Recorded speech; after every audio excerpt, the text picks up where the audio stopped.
அப்பா அம்மா காவல்துறையில் வேலை பார்த்து இறந்து போயிட்டாங்க. அப்பா வந்து கான்ஸ்டபிளாக 1986 வேலை பார்த்து இபி ஆக்சிடெண்ட், அதாவது மின்சாரம் தாக்கி இறந்து போயிட்டார். வேலையில் இருக்கும்போதே இறந்ததுனால அம்மாவுக்கு வாரிசு பணி கிடச்சிது. அம்மாவுக்கு வந்து படிக்காததுனால 1990 அவங்களுக்கு தூய்மை பணியாளர் வேலை கிடச்சிது. கடைசியாக அம்மா திருவாரூர் நகர காவல் நிலையத்தில் தூய்மை பணியாளராக வேலை பார்த்தப்போ 2013 அவங்க வந்து இறந்து போயிட்டாங்க. வேலையில் இருக்கும்போதே இறந்து போயிட்டாங்க. எங்கள் அம்மாவுக்கு நானும் எங்கள் அக்காவும் 2 வாரிசுகள் மட்டும்தான். எங்கள் அக்காவுக்கு எங்கள் அம்மா உயிரோடு இருக்கும்போதே திருமணம் ஆயிடுச்சு. அவங்களுக்கு திருமணம் ஆனதுனால திருமணம் ஆகாத நிலையில் இருக்கிறன்னா 2013 அம்மா இறந்ததும் அவங்க இறந்த 4 மாதத்தில், அதாவது அம்மா ஆகஸ்ட் மாதம் இறந்து போகிறாங்க. அதுக்கப்புறமா ஜனவரி 13/1/2014 நான் வாரிசு வேலைக்கு திருவாரூர் மாவட்ட காவல் அலுவலகத்தில் அப்ளை பண்ணியிருந்தேன். அப்ளை பண்ணி இப்போ 10 வருஷங்களுக்கு திட்டம் ஆயிடுச்சு. வருஷம் அவங்க, அதாவது எப்போல்லாம் வந்து இது சம்மந்தமான ரெக்கார்ட்ஸு டாக்குமெண்ட்லாம் கேட்குறாங்களோ அப்போல்லாம் நான் வந்து கரெக்டாக அதை சப்மிட் பண்ணியிருக்கிறேன், கொடுத்துருக்குறேன். இது வரைக்கும் வந்து எனக்கு வந்த ரிசல்ட் என்னென்னா சீனியாரிட்டி படி வரும் அப்படிங்கிற மாதிரி ரிசல்ட் பண்ணியிருக்காங்க.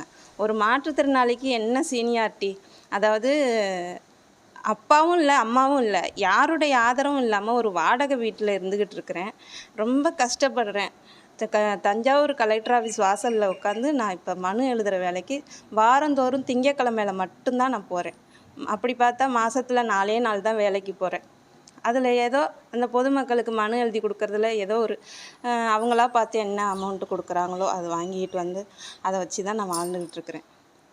இப்போ என்னடான்னா எனக்கு சீனியாரிட்டி படி வருங்கிறது இன்னும் வந்து லேட் ஆகும் அப்படிங்கிற மாதிரி இருக்குது. என்னுடைய வயசு வந்து 39 ஆயிடுச்சு. இந்த வேலையை நம்பிக்கிட்டு நான் வாரிசு வேலை கிடச்சிரும் நம்பியே கிட்டத்தட்ட 10 வருஷங்களாக கல்யாணமே பண்ணிக்கல சார்.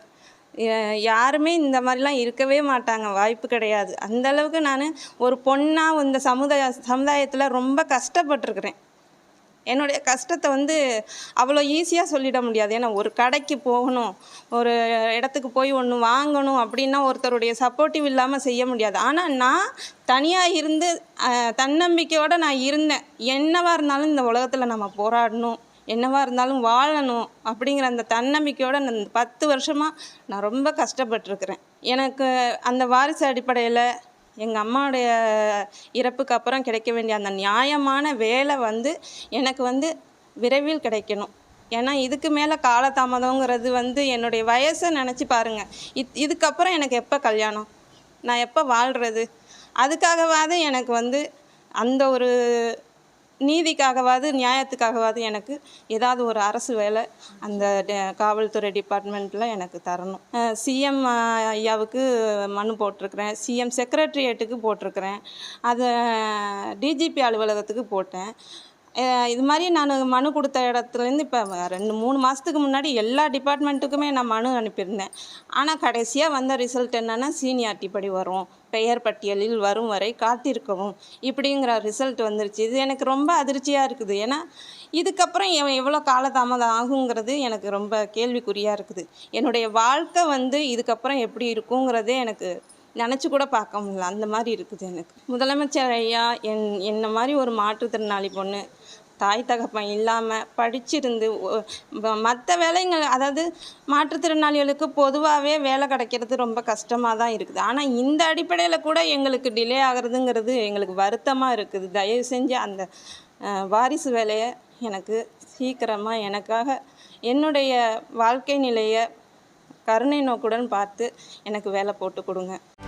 செய்திகளை உடனுக்குடனும் துல்லியமாகவும் தெரிந்து கொள்ள சப்ஸ்கிரைப் பண்ணுங்க.